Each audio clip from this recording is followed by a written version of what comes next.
Hi everyone, welcome to Living La Vita Loca podcast, a retro gaming podcast for some of your retro gaming needs. My name is Count Fazula. Jesus Christ. We can't stop it because it's too late. Yeah. We're too tired. We're on our third podcast recording. I had fuck all in the tank. That just happened. I don't know what just happened. Is that even related to what you're... No, not at all. No, Jeez. no. I'm rich. Yeah. Oh. An angry human. Yeah. I want to suck you. No, okay. No, anyway, yeah, I was just trying to get into the spooky spirit. Everyone else does it. Everyone does it. Everyone at this time of year, it's all everyone's podcasts or everyone's TV shows and things. Like Halloween's such a big fucking deal nowadays, and it's like, so there we go. That was my. That's your nod to it. That was me adding something to, you know, a little bit of Halloween-y kind of thing. Nice. I don't think we're going to be here next week for the podcast, and I guess trying to use my brain to work out when this one will go out onto the airwaves around about kind of the time of Halloween-y. So therefore... Halloween adjacent. Yeah, Halloween adjacent, times. yeah. So yeah, this is our spooky pod for the year. Christ. Is that the worst 1 minute and 20 seconds of our podcast? I mean, there's a decent chance that people actually heard it. Yeah, okay. Unlike some of the other early ones where it true. Sounded like we were stuck at the bottom of a chasm. Yeah, but you wouldn't have heard me being a twat, so... That's true. Yeah. Shall we crack on? Yeah, go on then. Fuck me. Right. I played a PSP game. Well done. I thought, what was I going to play? I can't remember what I was going to play for this. But I went back to a game that I actually played on the PSP back in the day and quite enjoyed. Or at least I thought I quite enjoyed it. So I thought I'd go back to it. I played Infected for the PSP. A game that I bought. I got the North American version in Hong Kong when I was there. So yeah, that's something that I had. Was 2006? I think I picked that up maybe. And yeah, I think I quite enjoyed it back in the day. So how about yourself? I played the Resident Evil 2 remake. That's what people are here for. No one really gives a shit about a PSP game that I've played. But so therefore, do I review that first and make everyone sit through that, or do we do the Resident Evil 2 remake review and then everyone knocks me off? I'm going to do my game first, Yeah. so you have to. I'm going to put in the notes Yeah, down then. and I'm not going to tell you what the timestamps are either. Like, as in, you know, Spotify will do it. So Spotify does this thing now where it does its own automatic timestamps. Right. I've started to think that I want to try and beat the timestamp system. That is, almost like try and beat the AI algorithm that makes that work, so that actually what we're saying isn't what Spotify is telling people. Okay, so if I sit here and say, I'm going to talk about Resident Evil 2 Remake now, and then you start talking about your game, or are we going to end up with a load of timestamps that say, like, Count Fazula? Yeah, we might. We just periodically just randomly say Count Fazula, and see if we can get all the timestamps to say Count Fazula. I need you to think of something better in the next 12 minutes that I'm going to review this game. You know, like, Awesome. Something better for either me or you. You don't have to do that. Right, okay. That's good. Yeah. So, Infected. November 2005. It was made by a game development company called Planet Moon Studios. I'd never really heard of them. Have you heard of a game called Citizen Kabuto? Armed and Dangerous. I mean, that's a generic sounding name. Anyway, I'd never heard of this studio. Did that come out on PC? Sold out software, like the really old budget ones that you could get for like £3. I swear I remember like a kind of yellowy, almost like a road sign design with black text. Possibly I think so. Saying Armed and Dangerous, maybe? Yeah, I think so. Why is that ringing a bell? Yeah. Where's that come from? That's what our podcast's for, just to kind of go, oh yeah. Memory lane. Yeah, so that's why we can call it retro gaming. They were kind of meant to be, again, I've never really heard of them, known for their humour and sort of like, I guess, off-kilter game catalogue. Right. The reason I mention all that is because they designed this game exclusive for the PSP. So, and I don't think it's been anywhere else. I don't think you can get it on any other console now. So again, this will be one of those reviews where I will either recommend or not recommend that you go back to this game because you have to go and pick up your PSP for it. The reason I mention that, like I say, is because this is a very off-kilter humorous game as well, but it is a bit of an odd duck. Right. They really lay it on thick with the inverted commas comedy. It's almost a bit like a Viva La Bam-esque like zombie apocalypse game. So you play a police officer, and 3 weeks before Christmas, for some unknown reason that isn't explained at all, there's a zombie outbreak, obviously. And everyone knows that, 3 weeks before Christmas, that's when the threat level is the most high. That is out of everything. That is nobody wants Christmas being spoiled. You get, like, I mentioned Die Hard in every single podcast, it seems, nowadays. But I do fucking love Die Hard. And Die Hard happens on Christmas Eve. And nobody wants Christmas ruined, especially not by a zombie outbreak in the middle of New York City. Nope. For some other odd reason, again, not explained, your blood, as your character, is immune to the outbreak. Handy. Mm-hmm.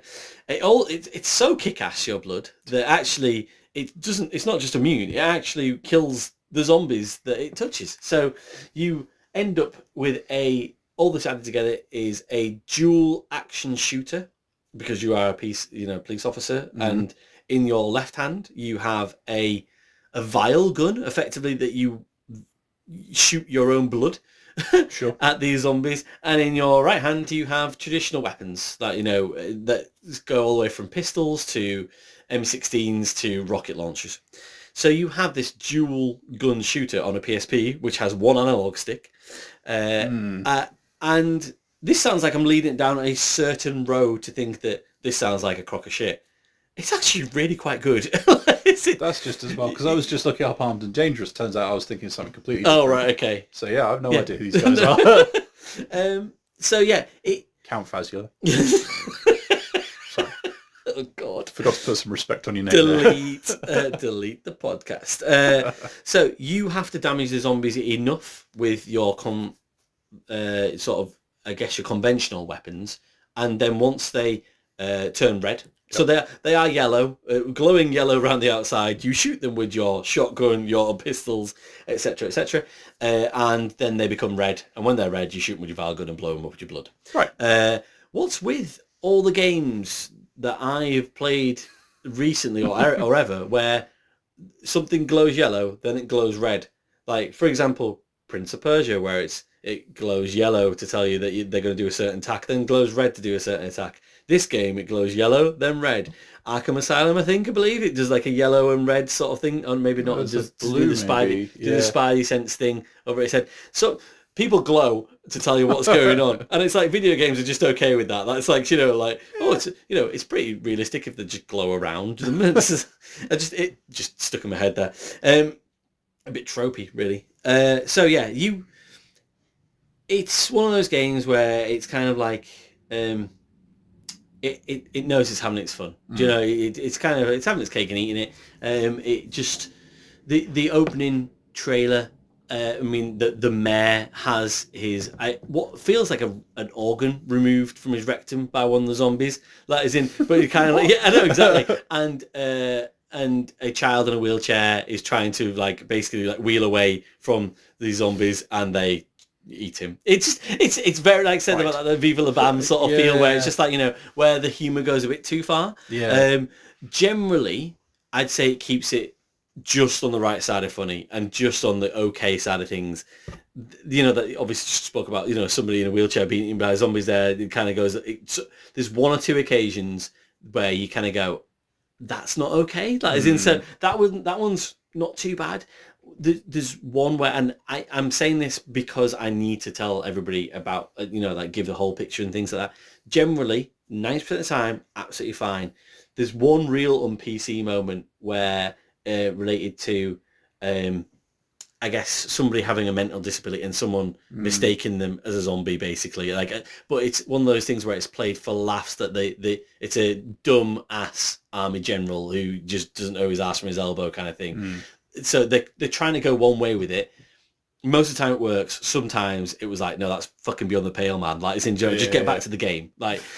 So I just wanted to warn people that there's a couple of things in it actually that I went, shit, this was around in 2005. That language was around in 2005. That was okay in 2000. You know what I mean? It's just, and I was like, fuck, it was. Like, as in, you know, that, and I played this as like, you know, as an 18-year-old, and that just washed over me. And then I come back to it 20 years later and go, holy shit, that's not acceptable. What were we doing? I know, yeah.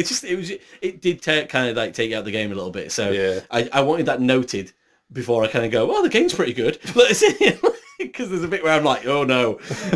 So yeah, just FYI if anyone does play it from the back of this.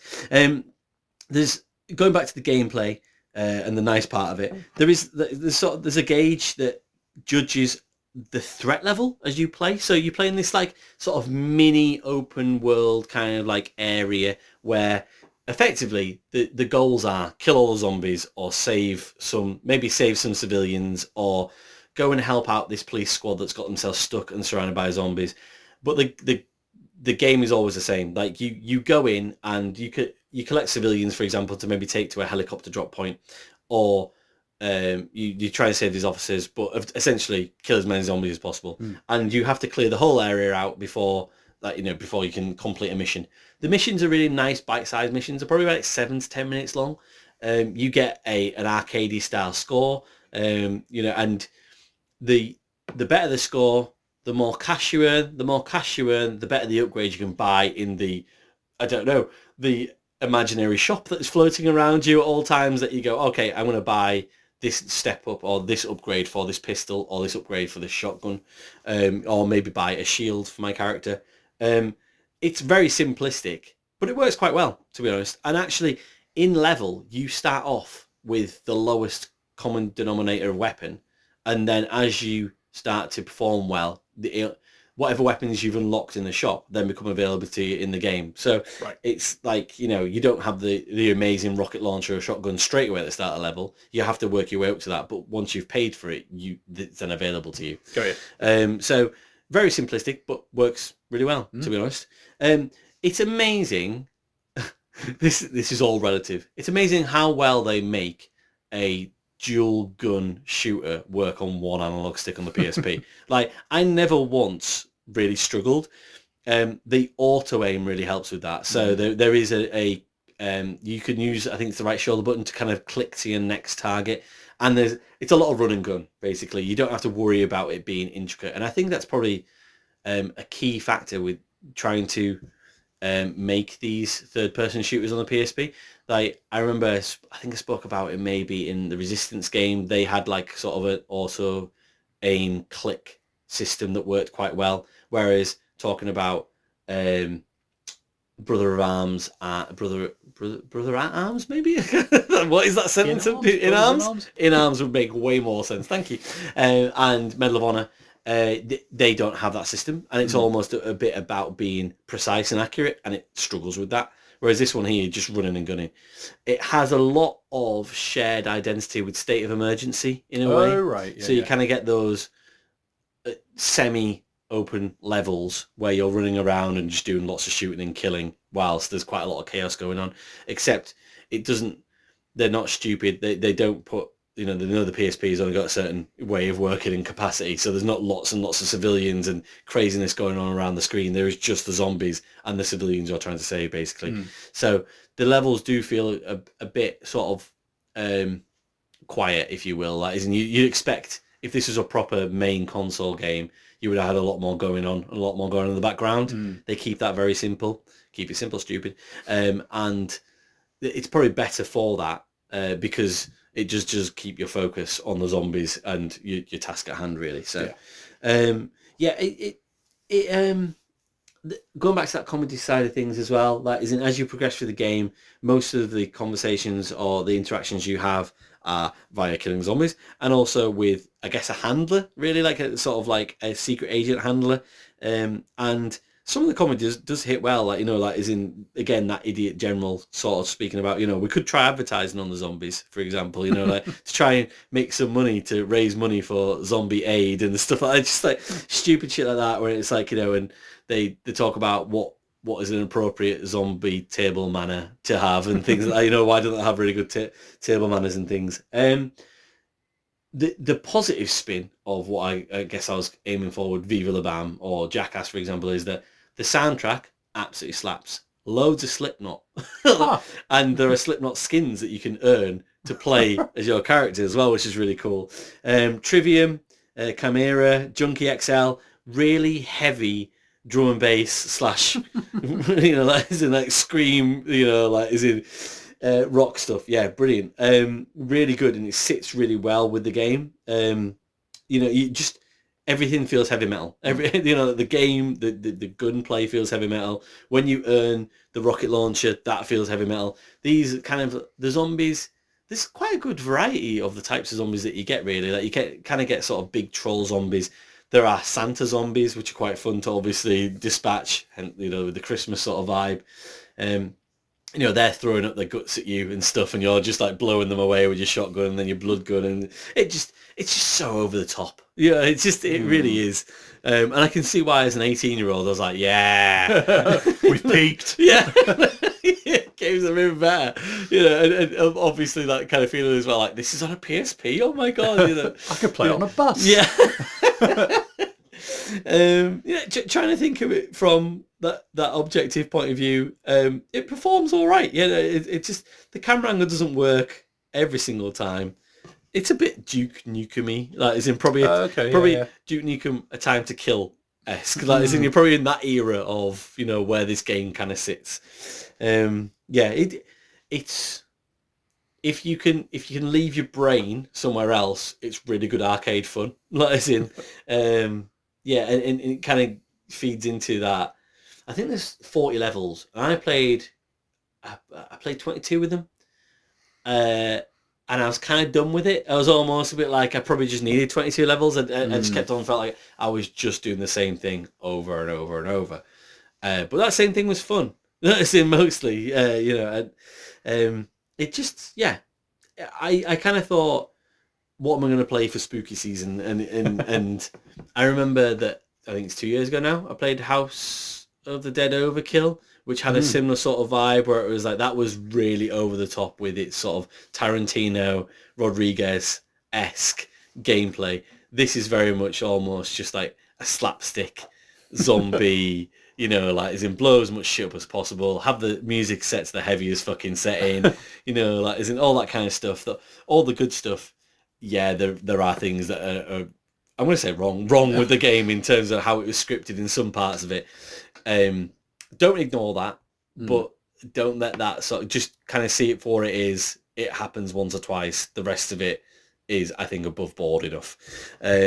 So yeah, I think probably I'm going to give it a 6, which sounds like probably a lot when I've been a bit like, oh yeah, but I'm really impressed with how they got to a fun dual gun shooter on the PSP. That is in that, it just that does sound weirdly impressive. Just dumb fun for 3 hours of my life. That I was like, and like, say 3 hours, I got through 22 missions in 3 hours. You know what I mean? It's just like, that's not bad going. Yeah, it's just and there is even though there's not a lot going on, there is sort of a bit of a narrative through thread that is in that is in kind of getting towards the end of this sort of like, where are you trying to get to with this cure, effectively, that is in for your blood. You just have to blow loads of zombies up and loads of zombie Santas who are spewing all over you. Just turn your brain off, have a little bit of fun. Off you go. Yeah, all good. Nice. Mostly good. Mostly good. Shall I enter a world of survival horror? Yeah, you could do that. Let me do that. You could do that. I see. It's really funny because obviously we've spent the last couple of podcasts talking about how you like the sort of more nuanced. Yeah, this completes my trilogy of spooky things that I've managed to do by stealth. Yeah. So, I fucking hate Halloween. That does not surprise me. Yeah. I'm not a massive fan. I like events. I like people involved. Yeah, exactly. Yeah. Do you have much history with Resident Evil? Yes, I completed Resident Evil 2. Oh, that's that digs me out of a hole. So when I say so not the remake. Yeah. And the only Resident Evil I've completed all the way through is Resident Evil 2. I've played 1, 2, and 3. I've never played 4, and everyone's going to scream about, it's the best one, amazing, and stuff like that. I intend to at some point. Right. You can probably tell by the reason I've picked Infected is because it's just dumb fun, like and stuff. I'm not necessarily driven to. I don't really care about zombies very much, and don't want to enter a world of survival horror. Yeah, survival horror just doesn't, like Silent Hill and The Last of Us and things like that. Like I don't know, just nothing about it makes me go, oh, I can't wait to go and play that. And I don't know what it is. I can't. Shit, let's fucking go, lads. Yeah, do you know what I mean? Yeah. I know exactly what you mean because you have a drag. You have teed me up incredibly well for a couple of reasons. So I've dabbled with the original Resident Evil 2. The only Resident Evil that I have played through was Resident Evil 4. Okay. So I think the very crude maths would be take Resident Evil 2, add in a dash of Resident Evil 4, you get the Resident Evil 2 remake. Yeah. So between us, we've probably got this shit covered, right?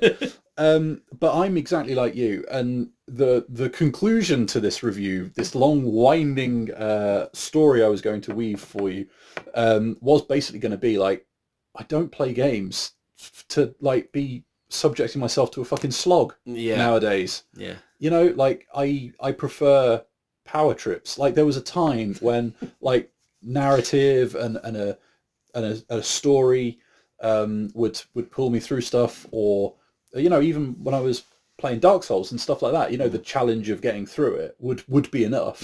Nowadays I prefer different types of challenges. This is not that, right? So this is a pretty colossal caveat to be going into this review with, because this is not a game that was made for me. Can I just help frame that as well, to say that, so I've completed Resident Evil 2. Yeah. I picked this up and play, and everybody said that this is, the way you should play Resident Evil 2 nowadays and stuff. I played this for 3 hours and put it back down. Didn't hate it, but, 20, say it was like 15 years on at the time. Yeah. I completed Resident Evil 2 with my friend Dwayne as I think probably as a 12-year-old. We played it through together and stuff and took turns and things that, that is in, but like to do it as a youngster and stuff, that is in, and that's like, it was like those tank controls, for example, and stuff. Yeah. I thought I would just take like a duck to water to this. Yeah. And didn't. Not. Yeah. So that also teased me up quite nicely, because another point that I was going to make was I just feel like this came out far too late for me. I think if you had released this or something close to this reasonably soon after Resident Evil 4, and you could have said like, oh, it's Resident Evil 2, but it basically plays like a slower paced Resident Evil 4, I would have been like, holy shit, like sign me up, like finally I can like crack this game and get on with it. But here we are. Turns out, 2019 was just a bit too late. 21 years between the original and bringing out a remake. That is in, I think that's a fair amount. But you're right. I think that as a human, that is in, you've changed so much in that time. Absolutely. That is in, that is into, if you're lucky, it's a quarter of a lifetime. Yeah. And it's just... and I think this feels like it was made for either people that are, in the sort of teens now, or people that have that really strong nostalgia for Resident Evil 2 specifically, and want a kind of new spin on it. In which case, like, I can absolutely see why people love this game. I do. I honestly, I know it sounds like I was setting myself up to just like rampage through this thing. No, quite the opposite. Exactly like you were just saying. I played through a decent chunk of it, not the whole thing by any stretch. I've not had a chance to, and I'm not going to pretend that I will. But enough to know, like, what, it's really well put together. Like, the story's a bit ho-hum, but it was always likely to be. It just feels like, compared to even what little of the original I played, perhaps some of the charm has been taken out of it, or something. Some of the edges sanded off, I guess, literally and figuratively when you look at the polygons. But like, it looks great. It plays well. Like, there's a couple of like, I've written crafting mechanics. That's that makes it sound like a major deal. It's kind of not. You can combine a couple of items. Yeah. I think more so than in the original, perhaps, as a way of not just constantly giving you ammo and stuff like that. And the pacing of everything feels right. It feels effective. It's good at building tension and pulling you through it. Like, there is a lot to like. I think for me, the major standout was the sound effects.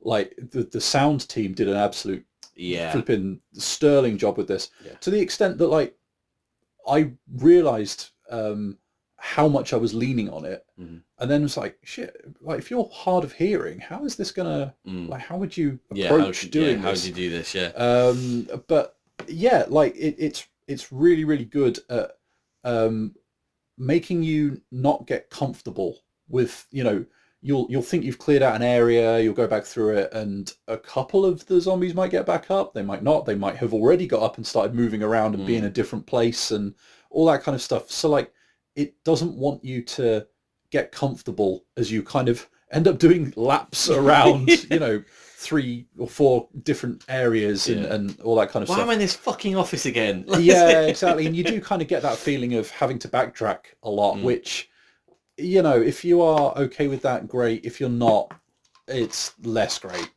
Which I know sounds massively obvious, but like just mixing up how the enemies are going to come at you is not necessarily enough for me personally to be okay with constantly going back. I like the feeling of forward momentum and moving on. That was always something that I kind of struggled with Resident Evil 2. The certainly obviously the original, like the amount of time that you spend kind of like circulating around the centre of the Raccoon City Police Department. Absolutely. Like, how many times am I going to go back into this main foyer and, you know, and shoot the same sort of one zombie? Like, you know, I've got like 3 bullets. I don't want to have to do this again.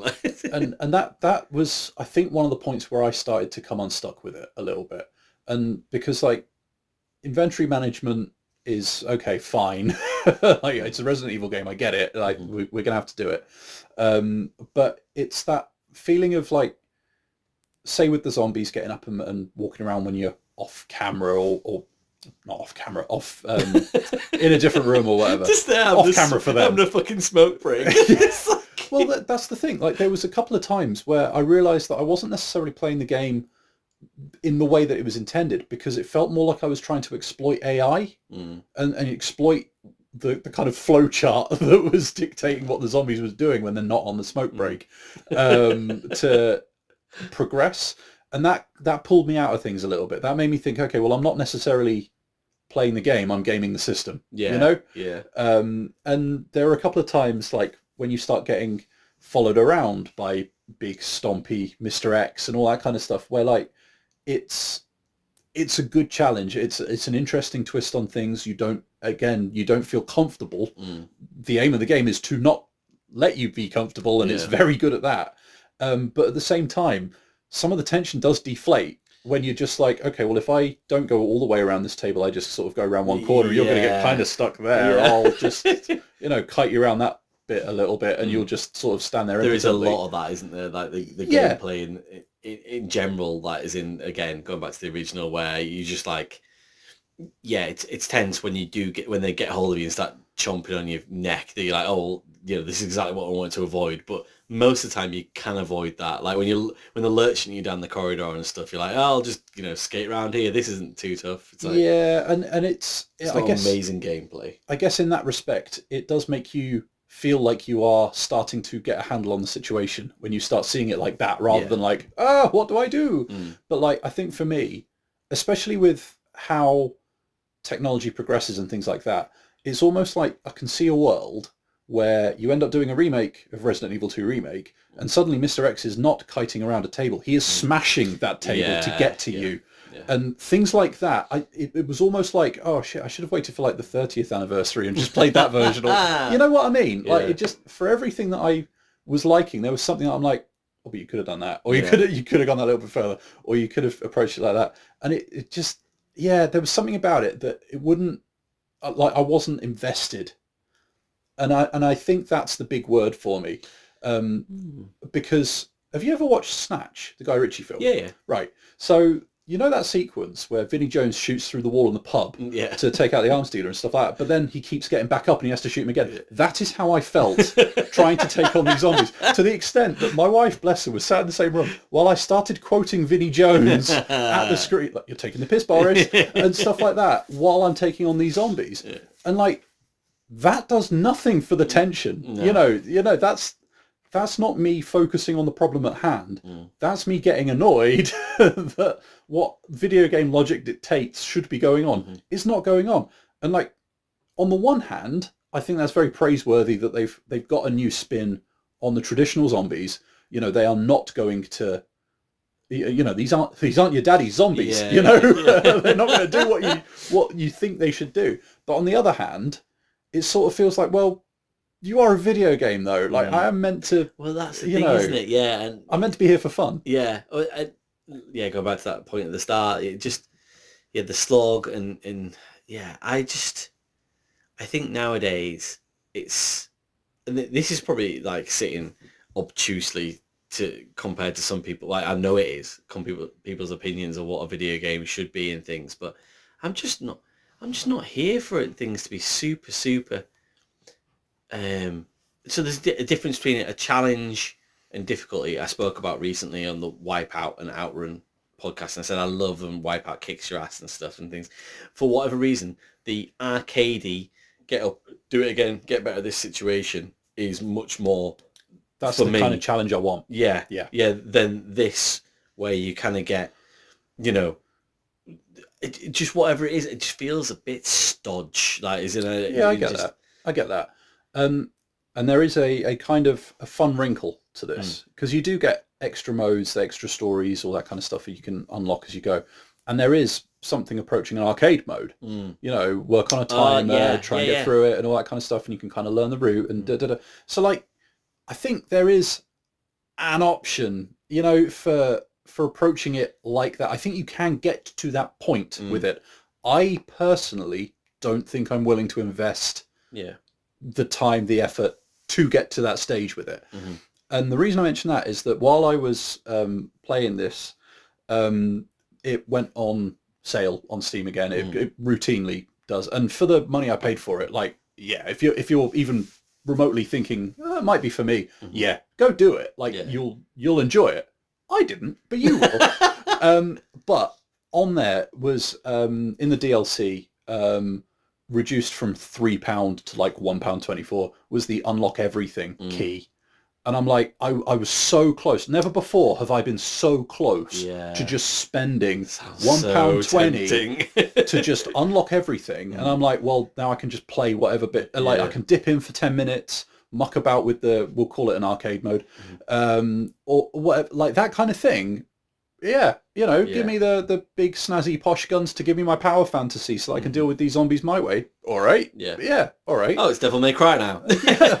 But this is the thing. And then what I couldn't help but notice was in the reviews on Steam for said item, so many other people had exactly the same thing, where it's like, oh, it's £1.20 to enjoy the game. Yeah. You know, like I finally unlocked the fun bit of the game. Yeah.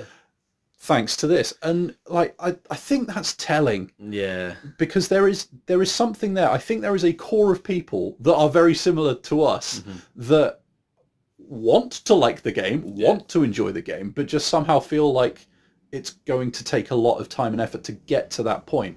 And so this leaves me in something of a quandary, because on the one hand, like it looks great, it plays great, you know, the zombies do not just line up for you, they move in unpredictable ways to make you waste your ammo, and that's really clever. Like, it's not like Left 4 Dead where you're just mowing these things down. So if you are face to face with one zombie, it always feels like a threat. It might get back up, it might grab your grab your ankles if it's on the floor and all that kind of stuff. Hold my hand. But like, as well, when you are shooting these things, the difference between me playing this as a teenager and going, oh cool, and me playing it, you know, rapidly approaching 40 and going, oh, actually, that's making me feel a bit queasy. Like, ooh. I don't even did it now. Like... Yeah, exactly. Like, there's something about it that it just, I guess the culmination of the various, we'll call them horror reviews that I've done over the last few pods, I'd like to think that there is an underlying vibe of, I like to use my imagination a little bit when it comes to horror. I like to fill in the gaps. I like to read between the lines. And Resident Evil 2 Remake leaves very little to the imagination. Yeah, that's true. Very little. Yeah. it's all out there, isn't it? Yeah, and I think that was why, for me, the most effective bits were when the sound design were doing its work, and you could hear that something was nearby, but you couldn't see where it was. And yeah, like even just things bursting through doors and stuff like that. It's good at that sort of thing until you find a door that they can't go through. And then the whole illusion falls apart. Yeah, I think that's what works really well in the original as well, that you kind of, because of the way that the game is set up, because it's a PlayStation 1 game, that you kind of go from scene to scene. Yes. And you never know. You can hear the dog running around or the licker around the corner and stuff. You're like, but I know I have to change the actual scene. Yeah, and I have to walk around that corner so that then and you're like, oh shit, no, the threat is here. I knew it was coming, but I'm still like, as a 12-year-old, terrified of making that movement for that to happen. Whereas this now, it doesn't have to suffer from that, but actually it probably doesn't work as it flows better almost in a way. And it's good but that makes it worse. Well, it's good at, for me personally, it's good at confounding your expectations as well. So like the first time you run into a licker? Yeah. When you're Leon and stuff like that in the original, it's reasonably early on and a for me at least, quite a memorable little cutscene. Yeah. Closely followed by a memorable bit of running away. And then playing playing this through, you get into the same bit and it doesn't happen. And it's a little bit later that you come across it, but it's a very similar situation, just in a slightly different place. And those sorts of things, it is clever, what it changes and what it tweaks. Yeah. And I do... like the idea of that kind of Mr. X kind of hunting you down type thing. But like I say, it feels like it's one of those one of those enemies that kind of also feels like it doesn't go far enough. Like it's very easy to just find the room that it's not going to go into and just go through that door. And it's like, okay, I've got time to solve a puzzle now in this dead end. Yeah. If I was Mr. X, I'd be like in here, like ruining Leon. Like, what are you playing at? And so yeah, I never got on board with it, I guess is my point. And it's a real shame because there's, besides when things like a big explosion happens and the characters barely react, or like they go outside in the rain and suddenly have a kind of weird sheen glow to them. Like there's a couple of oddities like that, but apart from that, it's very polished. It hangs together well, it plays well, it sounds phenomenal. A couple of the puzzles were a bit frustrating, but not so bad that you couldn't sort it, or there's plenty more items I could have gone and got, or side bits I could have investigated and all that kind of stuff if I could be asked. I don't want to faff around boarding up windows, I don't want to... there was just a lot of, when I was going through, there was plenty of but I don't want to. I don't want to do that. Totally can see how that would, If you've got a snazzy looking item in a glass case, I don't want to go do the puzzle. I want to smash the fucking glass because it's the apocalypse. No one is going to mind. It's a cabinet at the bottom of a fucking service staircase. Who's going to even know? It's things like that are just like, I never bought into it. Yeah. And I think that if that is the case, between that and quoting Bullet Tooth Tony from Snatch at any given opportunity, I'm clearly not the target audience, I guess is my point. And objectively, I know how good this game was. Subjectively, I'm just not there with it. Interesting question. I'm going to review myself. It's an interesting question I've got here, but is in so what I hope would be an interesting answer is that, so this, I think, did this kind of get Game of the Year pop into 2019, maybe, the remake? And then I think didn't, in some polls obviously, and then Resident Evil 4 remake, for example, was like Game of the Year and things. And it's just like, where does that sit with you? Maybe it's more of a Resident Evil 4 question because you're more... you've played that a bit more and stuff like. How does that sit with you as an idea? Because it just seems like, is it right that a game that's been remade 20 years later that standing on the shoulder of its own giant, if you will, as in, and then just adding certain things to it, and everyone goes, "Oh yeah, look how good this is now," and it's like, was it not always great? Because a question, caveat to that as well, like, is it not caveat? Sorry, just an addendum even. Do I go back and play Resident Evil 4 or play Resident Evil 4 Remake? And so I think this is one of those times where you can look at the use of the word remake and go, yes, that is completely valid. That is completely justified. I think, and I did muck about with the original Resident Evil 2 over the weekend as part of the sort of run up to this. I think it is different enough to go, you know what, like, yeah, that is a completely different beast. So I think there is room in this world for both, and I think they are different enough that you can judge them on their own merits. I think if you had done Resident Evil 2 remade kind of like how they did Resident Evil 1 on the GameCube, I guess it would have been originally, I think this would be a different conversation. I think that would be that would be a much harder sell. So I think there would be a flavour of Resident Evil 2 that appeals. And I think on paper, this is the one that I should have been all over, and I'm just not. And I can't work out why that is. That's the thing that bugs me the most about this game. On paper, I should be all over it. And yet. So, like, I was getting close to finishing one of the storylines before, like in the run up to recording this, and I was like, I've played enough. I can comment on it confidently. I know how I feel about this game, and I doubt anything is likely to change anytime soon. And yet I was still turning it on to plow through and get to the end. Yeah, so there's enough there to... Yeah, like there is something. Yeah. There is a spark. I just don't know if long term I'm going to look back at it as fondly as I look back on my time with Resident Evil 4 the first time around.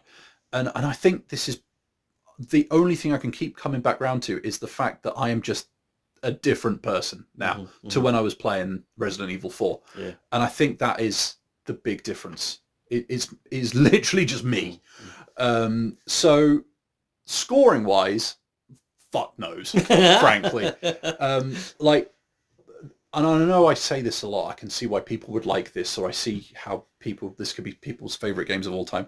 This is not blowing smoke. Like, I can absolutely see why somebody would wave the flag for this game of the year. Why they would love it to bits. Why it would be their favorite game of all time. There's a lot of content there. If you're on board with what it's doing, you could be there forever. Playing different storylines and different remixes on the formula and all that kind of stuff. But it ain't for me. So I always score this for me though. Like ultimately. So they're just numbers on a page that that relate to how we feel about something. Like arbitrary numbers that just. So because the thing is, no one's coming to our podcast to go, oh, I wonder what these guys are reviewing this game from 2019. That is exactly. They go as and if find it impacts Metacritic. They go and find reputable sources, not not us. So you can say what you want because it doesn't actually matter. So, but this is the thing. So, like, if I was doing this objectively, I would be giving this an 8 or a 9. Right? It's that good. It really, genuinely is. And it does enough interesting, cool stuff, right? And the point I was trying to make, going through those other horror games in the run-up to this, the last couple of episodes, and getting here, I think ultimately it's just not the kind of horror I like now for me. So I'm going to give it a 6. Okay. Like it just getting put in the same bracket as Infected. Yeah, it is. Yeah, but that's the thing though. That's a, sorry. Finish your point. Sorry. But it's a recommendation. It's just not for me. And ultimately, what swayed me is the fact that we gave Ghostwire Tokyo a 7, and I prefer that. Yeah, like that is much more where I'm at. So I think this one's going to be an interesting one when we come to do our Christmas audit, and I could see it possibly moving once I've sort of slept on it a little bit, but I don't know. Moving down. I don't know. Like, I think for how I feel about it, I think you can make a case for a 5. I think you can. it would be harsh. It would, even by my standards. But like, yeah, there's just there is a connection to this game that I'm missing. Yeah. And so the reason I was bursting out laughing is because if anybody out there, for example, a random person has played Infected and then Resident Evil 2 Remake, that is when you say that sentence, you say, oh, they're both, like you would laugh out loud to say that they both score the same. But it depends on who you are. Like, I love something that is stupid, run and gun. Like, I like when zombies are made fun of. Like, as in, like the Shaun of the Deads of the world and these things where rather than a threat. Yeah, exactly. Yeah, just because to me, like, as in, it's a ridiculous notion that one day the entire world, everybody will just turn into these walking zombies that are just running around and stuff like that. I would. It doesn't scare me that. Like, as in, I would be out there with a spade trying to knock their heads off because because that feels like it's just so inane and ridiculous. That is in. So it doesn't gel with me with these games that I spoke about previously and certain Resident Evils of the world and and The Last of Us and things like that. Like, I'm just like, I just think they just take themselves so seriously that for me personally. So I'm like, I'd rather just have the dumb fun with it, and when that comes along and a game does it like that, I'm much more drawn to it than I am a serious notion around the end of the world with zombies. Yeah, I think again saying that sentence out loud almost made me laugh. Like, it's just like, by contrast, in the Resident Evil 2 remake, you've got a bit where Leon finds a videotape that leads him to the conclusion that the rats must have spread the virus. It's like, well, that's not fucking science, is it, Leon? Like, you're assuming that based on one bit of footage you've seen of them licking something. Like, that's like, what is that? But it's the fact that the game decides to try and, for all of its, computing might, illustrate that point when, like, there are a bunch of other questions that it could be dealing with. And yeah, I completely agree with you. I think things like that, I would much rather be having fun with it than seeing it as a bit of a slog. Yeah. Look, guys, if you don't agree with our absurd takes, just remember, this podcast opened with Count Fazula. So that's where we're at here. Yeah, okay, that's the level. That's what we're here to do. Okay. Right. And thank you very much for listening. Enjoy your Halloween, Rich. Don't enjoy your Halloween. I will have a shit time. Thank you. And you can count Fazula on that. Oh, right. God. Bye. Bye.